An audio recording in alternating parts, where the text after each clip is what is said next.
नमस्कार. मी चंद्रकांत ठाकरे.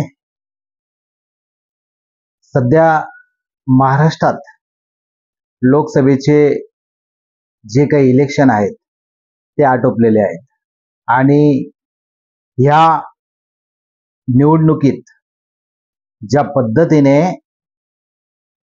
मतदारांनी उत्साह दाखवला, खरं तर जनता ही सायलेंट होती आणि पाहत होती की देशाचं राजकारण आणि देशाच्या राजकारणाचं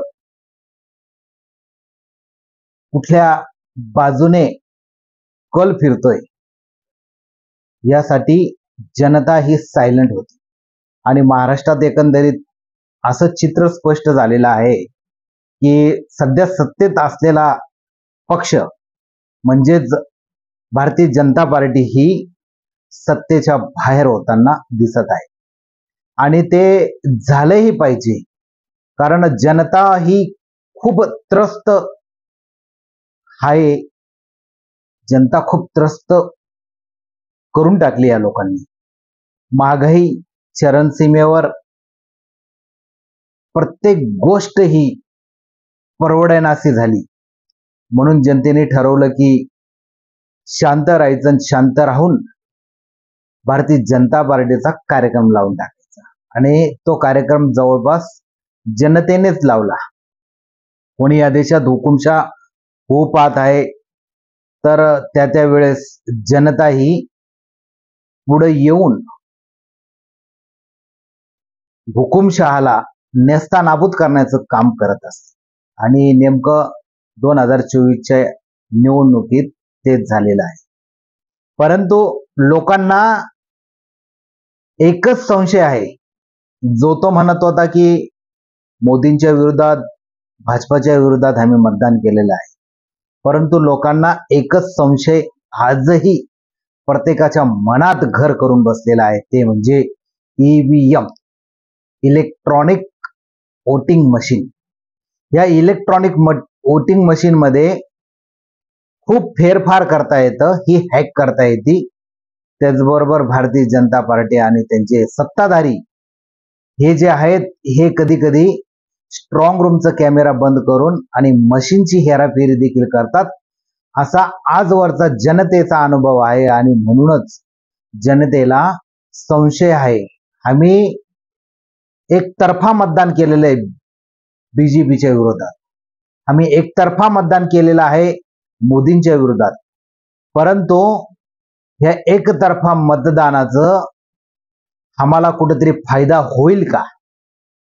मग हा फायदा ईव्हीएम मशीन तर आपल्याकडनं हिरावून घेणार नाही ना, याची भीती प्रत्येकाच्या मनात आज, प्रत्येक राजकीय जे पक्ष आहेत, जे भारतीय जनता पार्टीच्या विरोधातले जे पक्ष आहेत, त्या समस्त पक्षांच्या मनात हीच चिंता आहे आणि हा जो संशय आहे की ईव्हीएम मशीन मध्ये कुठे ना कुठे घोळ करून भारतीय जनता पार्टी पुन्हा सत्तेवर येईल.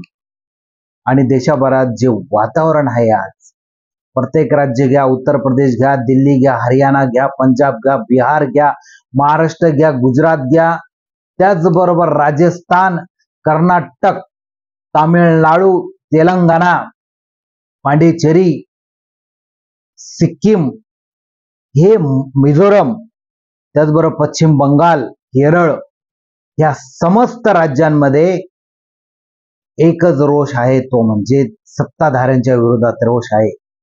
आज महागाई इतकी वाढून ठेवलेली आहे की सामान्य जनतेला जगणं मुश्किल झालेलं आहे. त्याचबरोबर जीएसटीच्या माध्यमातून जे सर्वसामान्य आणि मिडल क्लास जो काही व्यापारी वर्ग आहे, त्या व्यापारी वर्गाचं कंबरड मोडलेलं आहे. आज गेल्या 10 वर्षापासून ह्या गोष्टींमध्ये खूप त्रस्त असलेला व्यापारी वर्ग देखील हा उत्साहाने सत्ताधाऱ्यांच्या विरोधात मतदान यांनी केलेलं आहे. म्हणून कुठेतरी भीती फक्त व्यापारी असो, शेतकरी असो, त्याचबरोबर सर्वसामान्य माणूस आहे, जनता असेल, त्याला फक्त एकच चिंता आज सतावते आहे. आजच्या मितीला की ईव्हीएम मशीन जे आहेत, ईव्हीएम मशीनच्या माध्यमातून पुन्हा हे सत्ताधारी हे मशीन हॅक करून पुन्हा सत्तेत येतील, तर मग या भारत देशात कुठल्याही परिस्थितीत हुकुमशाही ही लागू होईल, संविधान संपेल आणि प्रत्येकाचं जे अभिव्यक्ती स्वातंत्र्य आहे, प्रत्येकाचं स्वातंत्र्य आहे ते हिरावून घेतलं जाईल. हीच चिंता प्रत्येकाच्या मनात आज घर करून बसलेली आहे. आणि ईव्हीएमच्या विरोधात तर मोठा संशय आज नव्हे तर गेल्या 20 वर्षापासून ईव्हीएमच्या विरोधात यांच्याच सत्ताधारी पक्षाच्या सुब्रमण्यम स्वामी यांनी देखील याचिका दाखल केली होती आणि त्यांनी देखील संशय व्यक्त केलेला आहे की ईव्हीएम हे पारदर्शक नाही.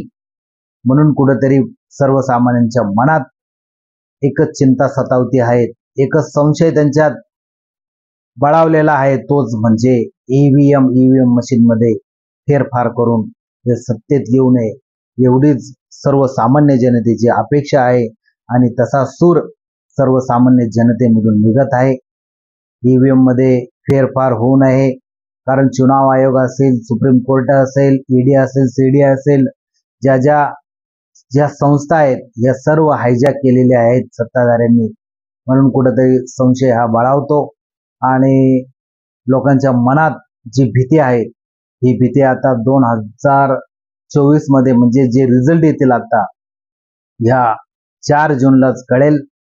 तर आपण सगळ्यांनी या सत्ताधाऱ्यांच्या विरोधात मतदान केलेलं आहे आणि सत्ताधारी पुन्हा असं हुकुमशाहीचं सरकार येऊ नये हीच माफिक अपेक्षा जनतेकडे. धन्यवाद.